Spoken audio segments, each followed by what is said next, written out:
บ่ได้เลยหน่อยเนาะเดี๋ยวเอาไปก้อนตัวนี้แข่งปักเลยวะทีตายก็คักแล้วอ่ะฮึบกินข้าวกินน้ำเนี่ยมันก็แข็งแห้งขึ้นเรื่อยๆเลยเฮ้ยแม่นคือแม่นแต่เป็นกระปูแต่เช้าก็กระปูแต่แรงก็กระปูจะไม่แสบอะไรให้หมดเลยแม่นใช่บ่เฮ้ยหิว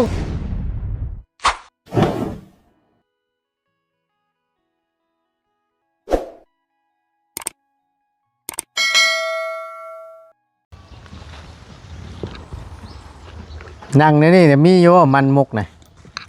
ฮะมันมีอยู่ว่ามันไหนอ้าวโดยสบายดีล่ะเอานั่งเผากองไฟยามเช้าๆจังสิต้องมีแนวมุกเด้แต่เก่าเนาะทั้งนี้ก็พูโอ้ยเอามาก็ได้ตีเพิ่นดีกว่าเนาะแบ่งคนแบ่งมาเป็นน้ำบาดนี่เบิ่งเด้อล่มใส่ไฟเด้อเด้อโอ้ยเนาะอย่างนี้มาแล้วบาดนี่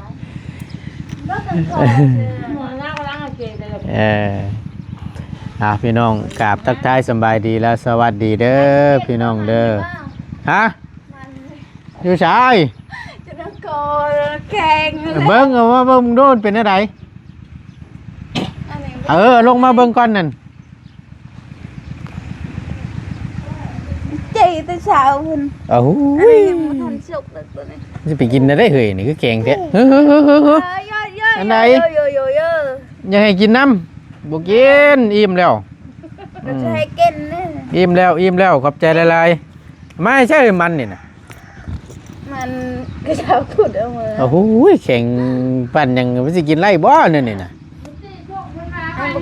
มันจะกินไล่ตีเนี่ยนี่โอ้ย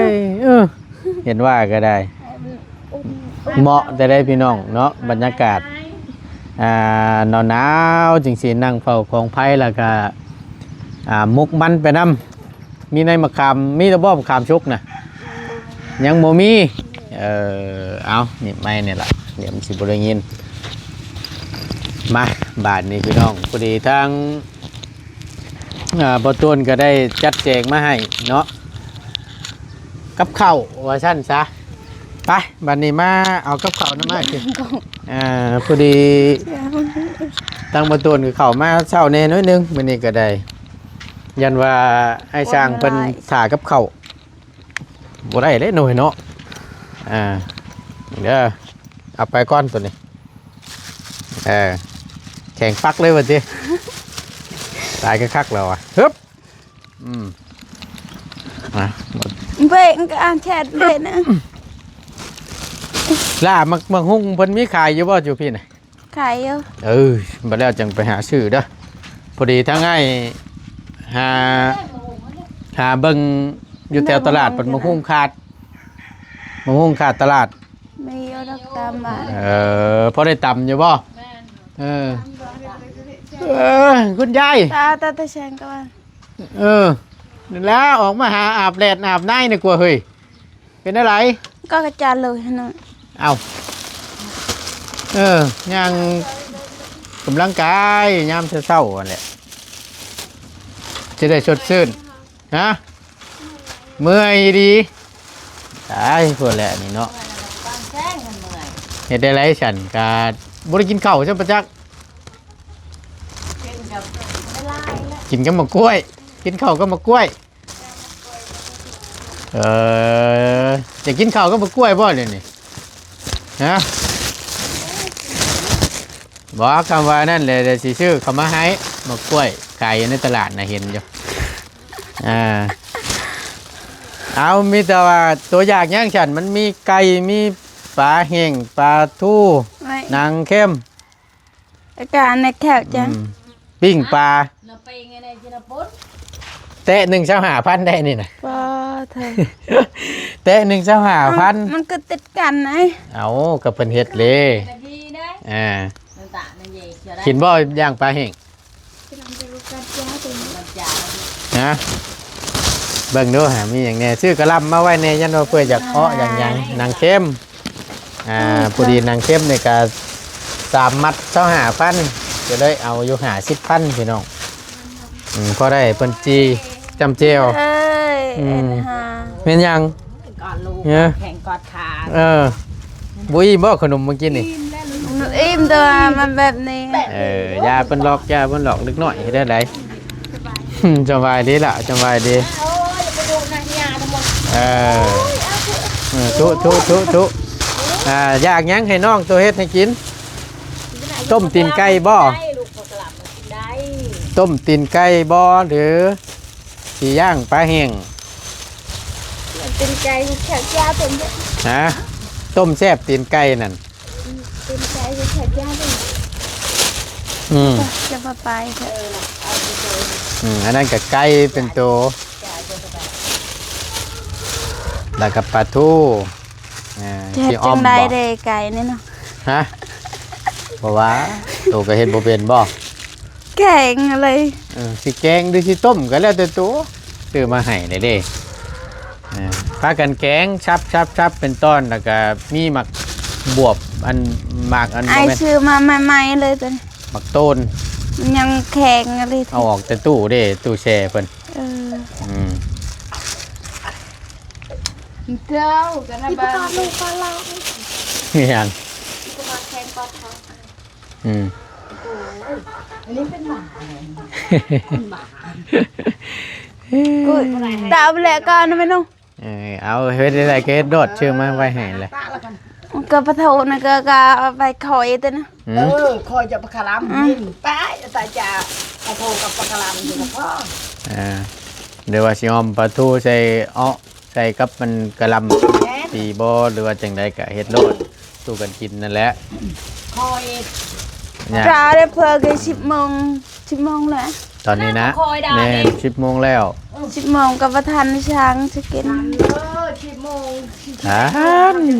ไปใส่สิบ่ทันพอว่าพ่อหลายเตาแล้วปิ้งปลาแห้งได้กึปิ้งปลาแห้งระบึ้งเลยทีเดียวบ่ฮู้ว่าสิเป็นอะไรแล้ว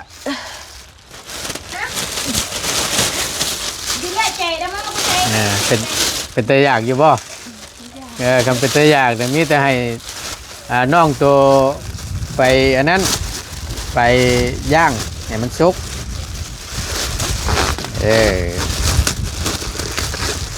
ตาอันจาเลยเดี๋ยวไปเต้นร้อง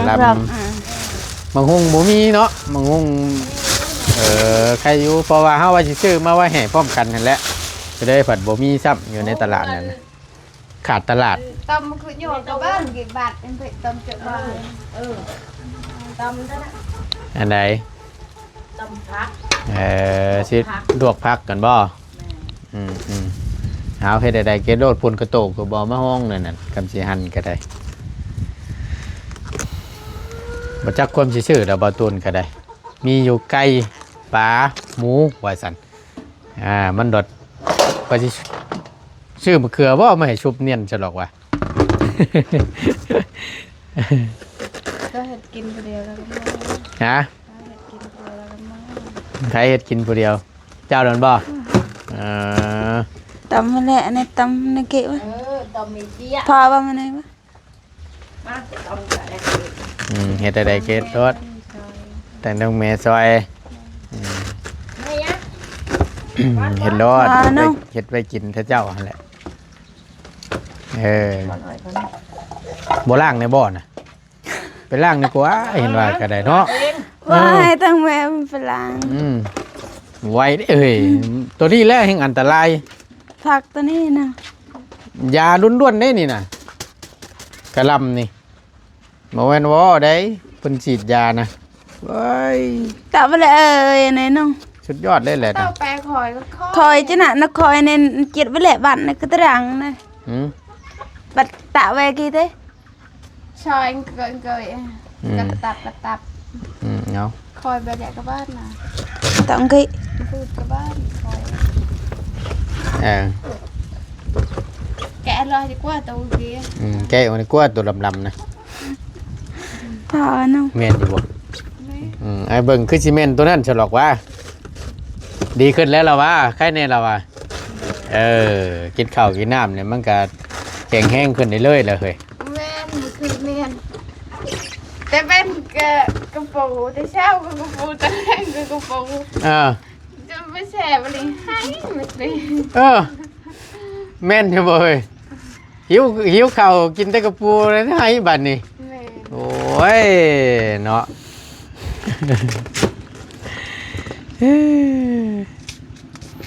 แล้วกินข้าวกับกล้วยบ่ชุกซั่นบ่ แม่ทำมาเป็นคือกล้วยสุกครึ่งนึงไปสุกครึ่งนึง พอได้มากินกับข้าวนะ ผ่าไปชำแหนมะ โอ้ย ผ่านุ่ม จะการประตูมันที่เต้า น่าช่วย เจ้าอันกลามไม่เจ้าเท่านั้น เอาเฮ็ดรอด หนึ่งเอาเลย เฮ็ดอะไรก็เฮ็ด เอ็ดครึ่งนึงจะป้าจะเป็น เจาะบายจะเป็นนัว วางแผนเอา เอา เล ไม่ ย เท่าพอยตันกี้ ก็เจาะที่ขนาดนี้ก็ป้าขนาดให้แม่ก็ ป้าตา เอ็มกล้า ป้านุ่ม อืม ฉันกินอยู่ว่าเธอ ทานมันสิหล่นปานนั่นติจูไฟขึ้น ยา ฟั น นก่ มั อน นดอนเลยคือ ตัวเช็ดเมนูใดเอาถามก่อน หนึ่งปะเทา 1ปลาทูโอ้ย1ปลาทูซื่อๆสิยากคือจังจุไฟขึ้นก้อนกุ้มข้างหม้อขึ้นนั่น ตำผักให้คือ เฮ็ดจุไฟขึ้นนั่นบ่ล้นดอก เจาะกาหยองนุ่มจะบัดปัง มาแล้วก็นั่นแหละป้ากันเฮ็ดกินแหละพร้อมกันนั่นแหละกับข้าวกับน้ำล้างเรียบร้อยเนาะตู้เนาะตู้นั่นล้างเลยบ่ ล้างแล้วแล้วไปล้างมาใส่เลย ล้างเรียบร้อยเนาะตู้เนาะว่าซั่นแนมหาไม่ตู้ทั้งใดแล้วว่าน่ะ โอ้ยเนาะ ไม่ตู้พูดทางแม่ พอดีว่าอันนั้น อย่างลูกอย่างไปพุ่นเอาก็ แล้วก็บ่ไหวแล้วลุงเอ้ย เราบ่ไหวรักลุง ย่างไกลโพด โอ้ย พี่น้องเพิ่นก็โอ้ยบ่ต้วนเด้ว่าซั่นบ่ให้น้องเพิ่นถอดปลั๊กก็ได้ว่าซั่นมันมีปุ่มกดละลายน้ำแข็งอยู่ว่าซั่นน้ำก้อนอยู่มีพี่น้องเอ้ยแต่บ่ต้วนก็เว้าด้วยความปลอดภัยนั่นแหละถอดปลั๊กไฟออกก็ดีที่สุดให้มันละลายหั่นน่ะ ลูกเราก็ดื้อแท้ บ่ว่าเด็กน้อยน้ำแน่บาดนี้ก็มันนี่เอาไปเสียบคาไว้เฮาก็ย่านนั่นแหละอันตราย พอ พี่น้ จะ อง อะไรในบ้านหรืออะไรตัว ตื่นใจตื่นแต่เราไม่ได้หลับไม่ได้นอน หืม โอ้ย อันนี้บ่ แม่ มันแนวนั้นแหละอันนั้นผู้น้อยนั่นน่ะ เบะเจาะบ้ากันไหนบ้า หาดบ่ตุนก็ เอาเลย ลืมได้พี่น้องเอ้ยเบิ่ง อันนี้เอากินท่าลืมแล้วปิ้งไก่ได้เอ้ยได้อยู่บ่นี่เอากินท่าชามมันชุกปิ้งไก่ โดยเป็นยังปลาเบิ่งหามีจักตัวเดี๋ยวเบิ่งด้วย6 ตัวเช้าหาพันกีบเลยนี่นะ มันแพงนะลูกเอ้ยปลา ลูกก็ได้จ้า ต้องขับไป มักใช้ในงานได้อย่างเรียบร้อยแล้วไว้ย่างกินตำมะคุงจวดรสนี่ก็เบิดไป100,000ตัวนี้ก็50หนังเค็มนี่ก็ได้เพื่อเพิ่นจักจีจ้ำเจียวเมื่อวานนี่ก็ยังถามอยู่ว่ามีจักจีอยู่บ่หนังวะจีอยู่หรอวะมันบ่มีหรอวะไว้ดอกเนาะ ก็เฮ็ดนาลีในบนบ่อนใจเพิ่นแม่อยากกินทุยเขาอยากใส่ได้ยิ้มเปื่อย เป็นนาลีเลย แม่ดอยจ้า ดีจ้าปะ น่าตาได้ กระดง แฮนบาทนี่ ไม่ยืนก็ได้มันเอาไว้กิน แต่มันจะลอยเป็นไปได้ยังเจ้า กินแล้วไรกินรสกำหิวแล้วกินรสพ่นกับข้าวกับน้องเพิ่นเฮ็ดอยู่ สีหนึ่งปลาทูอยู่เห็ดโดดเบิ้งเกลือพริกนัวนี่ยังเดือดลายจังไดยังพอไล่อยู่บ่ถ้าว่ายังบ่นั่นแหละให้บอกเด้อส่วนใดที่มันเบิดเด้อเพราะว่าสิได้ซื้อมาไว้ให้บ่ยากดอกดดดีบ่เฮ้ยน่ะคักล้างแล้วบ่น่ะ ล้าง ปลาทูน่ะ ล้างแล้ว ใช้มันละลายแล้วบ่น่ะน้อง แค่ตู้แข็งฮะ เบิ้งอ่ะโอ้มีแต่ว่าอยากให้มันละลายกับนั่นไว้ ใส่แน่ไหม สิล้นไปชัง เอาใส่อันนี้เลยเลย กระยามันดอกได้จะดอกไปนี่แต่ว่ารอบหน้าเขาว่ามันเก่งกันละลายเสร็จเทน้ำไว้มักเพิ่นไว้เนี่ยแป๊บเดียวมันก็เปื่อยแหละโอ้ยใส่จวดเลยเนาะ ยันประทานช่าง โอ้ย มัน10 โมงแล้ว ประทานเขากินนะอายกับเพื่อนข้าวแล้วก็พักผ่อนเราก็พักผ่อนก่อนจะกินอยากดอกได้เยอะดอกเนาะเย็ดบาทนี่เย็นที่เฮ้ยกลางคืนที่เย็นจะจ้อยบ่อุ่นอยู่หรอวะใช้อยู่ดอกสั่นนั่นแหละออกมาสืบบรรยากาศยามเช้าๆนี่เบิ่งแน่นี่อาบแดดอาบได้น้ำอันนั้นได้หลายจังแหน่นอนลายปัดแห้งโตแห้งน่ะแห้งเมื่อยไปเรื่อยๆแหละ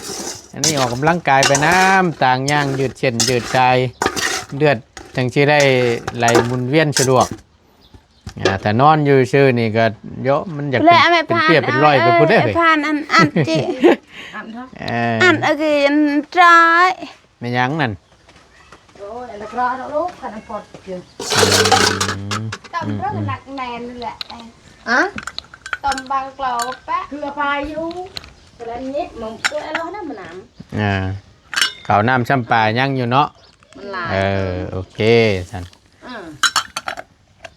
เขายังเลยก็มีแต่วันอยากนึกกินนั่นแหละพี่น้องเนาะมาตูนก็ได้เข้ามาลุอยู่ก็เลยชื่อเตียวจ้าได้ชื่อเอาเจริญนิกเจริญหน่อยเนาะเบิดแล้วก็จังชื่อมาใหม่เอามีแต่ว่าจัดแจงมึงเด้อน้องเด้อจัดแจงเอามันก็เลยมันก็จะเลยตั้งพอ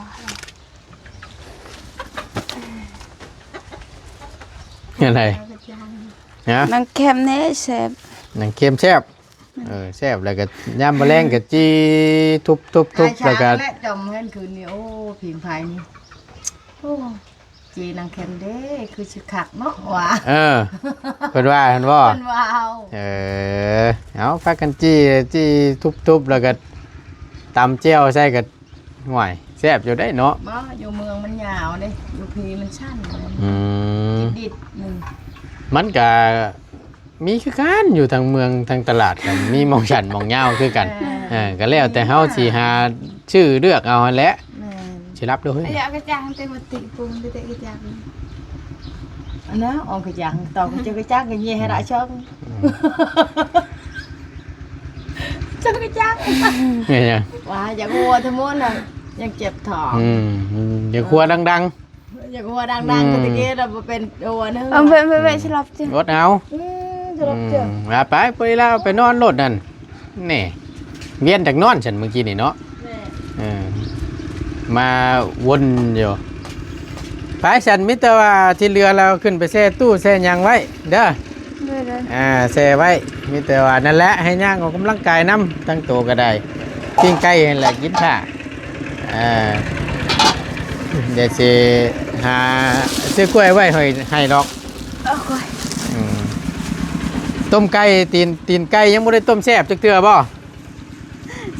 ต้มบ่เป็นต้มตำเอาสิต้มละตำเห็นน้องเพิ่นว่าแซ่บเลยว่าซั่นก็เลยว่าซื้อมาให้เพิ่น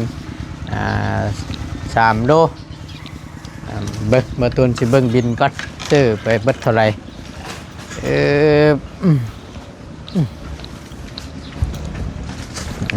ไว้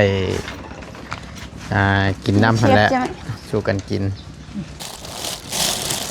นั่นแหละก็จะว่ามาสูดใกล้ประตูเตะเข้าบ้านบ่ตำใช่ไหมบ่ ทางแม่เพิ่นว่าพอสิ ฮะ พอแล้ว โอ้ยพอดีครับกับประตูสูดไป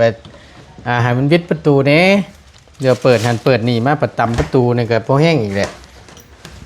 สูดให้มันพ่นๆในพี่มุมนี่ก็ได้ล่ะเอ้ยยากยังบ่จำเป็นจะไปไว้ใกล้ๆประตูหรอกสูดมาให้มันอยู่ช่วงนั้นมันจังเปิดปิดมันจังง่าย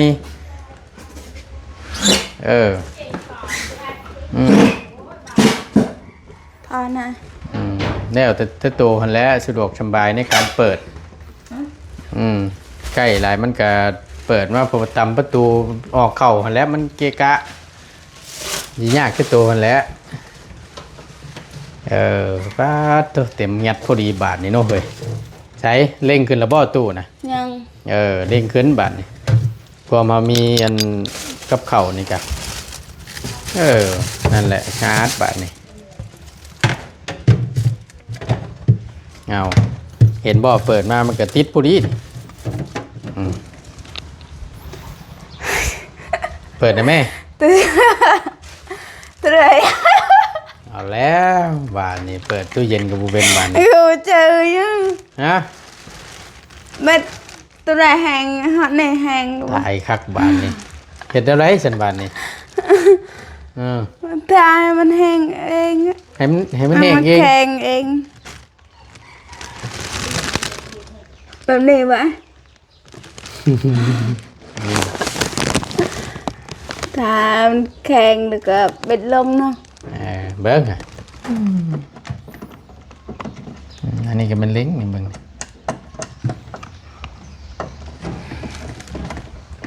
เทียบแล้วปักนะ เฉียบแล้ว แค่ไฟมันคือบูมี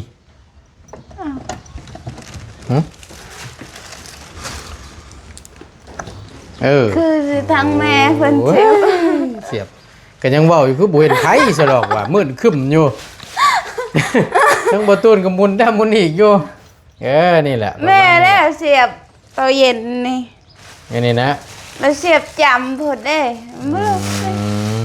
คือจะปัก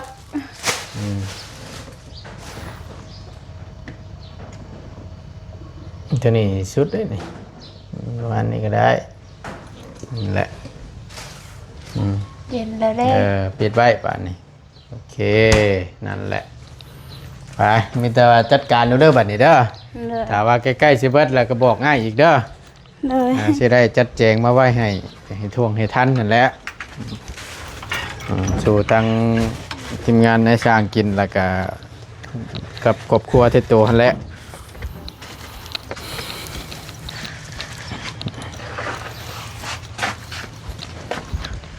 พี่น้องไอ้ประตูนขออนุญาตเนาะเบิ่งบินก่อนบาทนี้เบิดไปเท่าไรจัดแจงมาไว้ให้เพิ่นกับข้าวกับน้ำ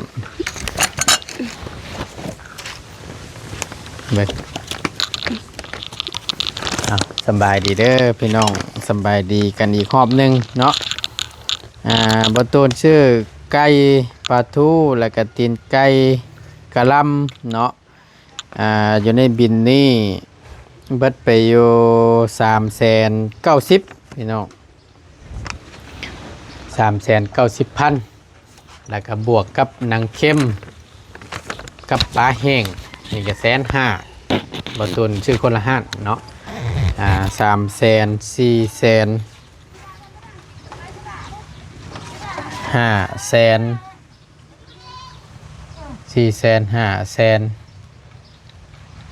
580,000นี่แม่นบ่เบิ่งก่อนเด้อได้ไหมก่อนพี่น้องนี่เนาะ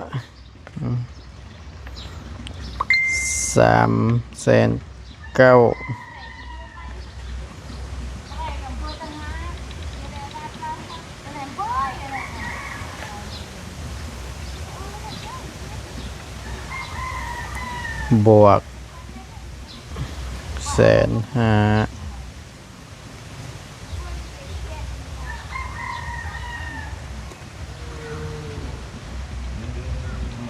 540,000เบิดในรอบนี้เนาะมีแต่ว่านั่นแหละตามนั่นแหละเด้อคืออ้ายบอกอันเด้อ โดย พากันเฮ็ดกินกันโดดนั่นแหละมันสิแซ่บสินัวสู้กันกินนั่นแหละยังมีแต่ว่าจัดแจงเบิ่งเนาะก็ถือว่าเรียบร้อยแล้วพี่น้องเอ้ยเอาก็มีแต่ว่าเกลือพริกพึ่งนัวก็คือว่าหั่นเด้อถ้าหากว่าตัวใดมันเบิดแล้วให้บอกง่ายจะได้เชื่อมาไว้ให้นำนะก็สิว่านี่พี่น้องเอ้ยทั้งบ่ตูนกับท้ายๆคลิปก็คือว่าหั่นแหละเนาะก็เป็นทางพออำพรกับแม่ติ๊กคือเก่าเนาะได้ซื้อกับข้าวในหอบนี้ทั้งพ่อกับแม่แล้วก็เป็นสาวรักนั่นแหละว่าซั่นซะที่เกี่ยวกับเพื่อนแม่ตู้อายุ6 ปีเนาะก็ได้ให้ทางบ่ตูนนี่แหละเป็นธุระให้หรือว่าให้ทางบ่ตูนจัดแจงให้แนวอย่างแนวกินค่าช่างนู่นนี่นั่นทุกสิ่งทุกอย่างแล้วก็บ่ตูนก็ดำเนินการเด้อว่าซั่นเนาะก็ต้องขอบคุณขอขอบใจทางพออำพรกับเมติกได้เด้อเนาะที่ได้ชดชอยทางครอบครัวมีตู้6 ปีแล้วก็ทางน้องๆเพิ่นนำเนาะก็กินน้ำกันนั่นแหละก็ขอให้ทางพ่อกับแม่จงอยู่ดีมีแห้งความเจ็บจะสุดใดความไข่จะสุมีเด้อปรารถนาสิ่งใดขอให้สมคำมุ่งมั่นลังปรารถนาบ่ว่าเสร็จธุรกิจการงานใดๆก็ขอให้เฮงๆปังๆลำๆได้ด้วยเด้อไปใส่มาใส่ขึ้นเหนือลงใต้ก็ขอให้เดินทางตลอดปลอดภัยขอให้มีแต่คนหักคนแพงสาธุเด้อพ่อกับแม่เด้อเนาะต้องขอบคุณและขอบใจหลายๆเด้อทางอำพรพรกับแม่เต็กขอให้พ่อกับแม่จงมีสุขภาพแข็งแรงซื้อกับข้าวกับน้ำให้น้องขอให้หนูมันคันเงินเด้อสาธุเนาะมีแต่ว่าทั้งบ่ตูนก็สิได้เข้าไปเยี่ยมยามทั้งแม่ตู้เพิ่นก่อนเบิ่งช้างเพิ่นก่อนมีแต่ว่าให้ทั้งน้องเพิ่นเฮ็ดอยู่เฮ็ดกินท่าเนาะเดี๋ยวบ่ตูนสิไปเบิ่งเพิ่นก่อนพี่น้องเอ้ยเอาจังใดก็ขอบใจทั้งน้องหลายๆอีกครั้งนึงเด้อที่ซอยเป็นแม่ครัวให้ทั้งช้างก็มีแต่ฝากทั้งน้องนี่แหละเด้อฝากกันเฮ็ดอยู่เฮ็ดกินเด้อซอยกันเอาขอบคุณหลายๆพี่น้องทั้ง FC ที่เข้ามาเป็นกำลังแรงใจและติดตามรับชมคลิปโดยบ่ขามโฆษณาสิ่งที่สำคัญเนาะขอบคุณหลายๆอยู่ดีมีแฮงพี่น้องพบเจอกันคลิปหน้าเด้อพี่น้องเด้อสบายดีเด้อมีแต่ว่าเก็บไว้จับเจือเด้อเก็บไว้พวกปลาแห้งแล้วจังหน่อยถึกปากกันหมาน้อยเจ้าน้ำโพแห้งแน่นั่นนั่นแหละ